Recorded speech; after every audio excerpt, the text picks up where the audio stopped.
Joining us now is Carter Evans. He is based in our LA bureau, and he's been covering the drought for years. This is the fourth year of the drought. How important is this reduction? Well, the reduction is important, but I think the visual where Governor Brown was today is even more important. It's supposed to be 5 feet of snow there. That snow is so important. It provides about a third of California's water supply. This is basically our water saver for the summer months, right? So the snowpack melts, it fills up our reservoirs, and that's how California survives. So cutting it 25% is significant. Last year, Governor Brown asked for a 10 to 20% cut. People did cut around 10% water usage. That was voluntary. This is mandatory. It's going to make a difference. It's going to mean people can't water their lawns. You're going to see brown lawns all over the place. It's also going to impact farmers as well. Well, you know, speaking of farmers, we were talking about this in the San Joaquin Valley.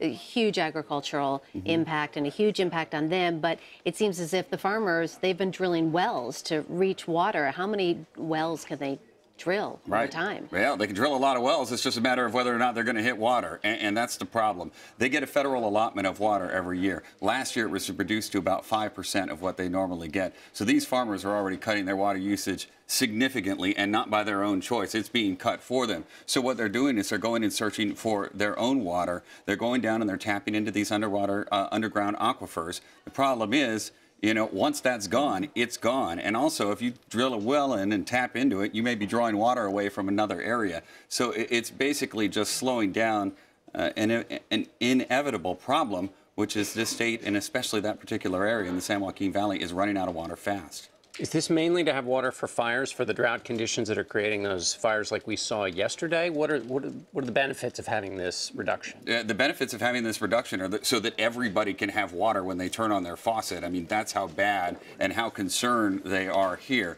And yes, so when firefighters go up to that fire plug in the street, the water comes out of it. I mean, that's what we're talking about here. We're talking about a state that is mostly an arid climate, a desert climate, right? We live on imported water in California. Now, you go down to Los Angeles, though, and you would never notice that we're in a drought. There's green trees, everybody's got a green lawn, and that's because we're getting water from the Colorado River there.